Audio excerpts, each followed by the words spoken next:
నువ్వేంటి, నీ స్థాయి ఏంటి? నువ్వు వాళ్ళకి క్షమాపణలు చెప్పడం ఏంటే? నేను గనక సారీ చెప్పకపోయి ఉంటే ఈ పాటికిద్దరు రోడ్డు మీద ఉండేవాళ్ళం. చెప్పాను కాబట్టే ఇంకా ఇంట్లో ఉన్నాం. తప్పు వాళ్ళు చేస్తే మన సారీ చెప్పడం ఏంటే? ఏంటమ్మా వాళ్ళు చేసిన తప్పు? ఆ మాటకొస్తే నువ్వు తప్పు చేశావు. నా భర్త కళ్ళు పోవడానికి కారణం నువ్వు కాదు. అన్ని నిజాలు తెలిసినా కూడా అపర్ణక ముందు ఏదేదో వాగుతున్నావు. నా కాపురం అపర్ణక పెట్టిన భిక్ష అని తెలుసుకో. అక్క నోరు తెరిచి నీ గురించి ఒక్క నిజమైనా బయట పెట్టుంటే నా కాపురం నిలువున కూలిపోయి ఉండేది. ఓ పెద్ద కాపురం. వాడితో నువ్వు ఏ పాటి కాపురం వెలగబెడుతున్నావో నాకు తెలుసులేవే. ఓ ముచ్చట పెళ్ళైన తర్వాత కనీసం ఒక్కసారైనా కలిసి భోంచేశారా? కాపురం అంట కాపురం. ఏం చూసి నువ్వు వాడిని నీ మొగుడు అనుకుంటున్నావే?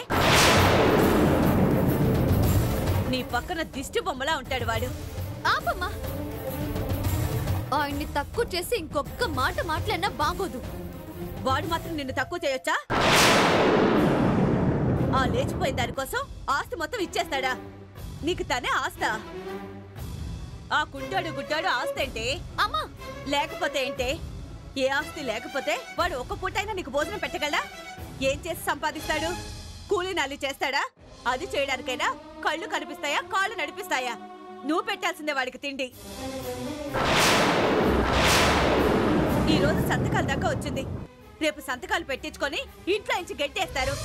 అప్పుడు వాడిని తీసుకొని ఇంటికి వెళ్ళి అడుగు తింటావా? నీతో ఆపం చేయించడానికి కూడా వాడు వెనకడ్డు. చూడమ్మా, నా భర్త అలాంటి వాడు కాదు, చాలా మంచివాడు. మంచోడు కాదు, ఎందుకు కొరగాని వాడు. నువ్వేం చేస్తావో నాకు తెలీదు. ఆ ఆస్తి మాత్రం ఆ స్నేహకు దక్కడానికి వీల్లేదంతే. అంత దాకా వస్తే అప్పుడు ఆలోచిద్దాం. ఒకవేళ ఆస్తి పోయినా నాకు మాత్రం నాయుడు బావే కావాలి. ఏముందే వాళ్ళు? ఆస్తి లేకుండా వాడేందుకు నీకు? ఏం చేసుకుంటావు? పొరి మనిషిలా సేవలు చేస్తూ కూర్చుంటావా? నేనేదో ఒకటి చేస్తాను. ఆస్తి స్నేహకిచ్చి ఫారెన్ కి పంపించేస్తే నాయుడు బావ నా ఒక్కదానికే సొంతం అవుతాడు కదా, అది చాలు నాకు. నాయుడు బావ నాకు దక్కడం చాలు. ఇదేం పద్ధవే? ఇది పద్ధం కూడా కాదు, పిచ్చితనమే. నువ్వేమైనా అనుకో, నాది అనుకుంటే అది నాకు కావాలంతే.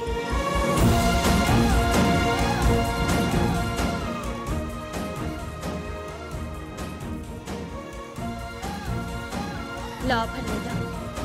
అర్జెంటుగా దీని మనసు మార్చేయాలి. నాయుడు బావపై మనసు విరిగేలా చేయాలి. వాడికి దూరం చేయాలి. అప్పుడే ఇది బాగుపడుతుంది. చేస్తాను.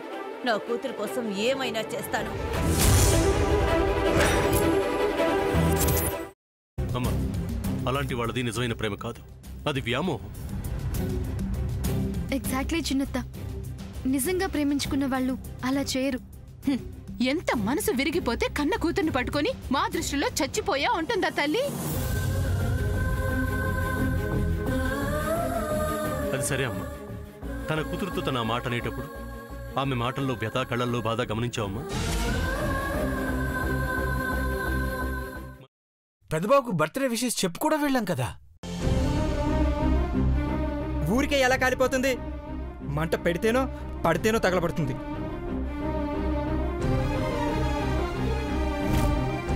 కరెక్ట్ చిన్నబాబు, నీకొచ్చినట్టే నాకు డౌట్ వచ్చింది.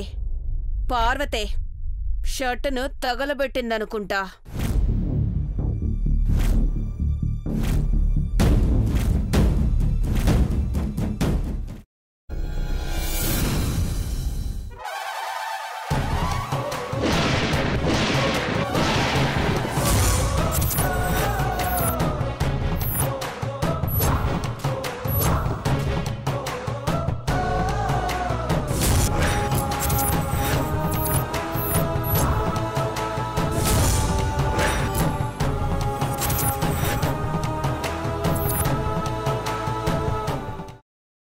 తర్వాత పొట్టు తీసేసి చాప్ చేసి పక్కన పెట్టుకోవాలి.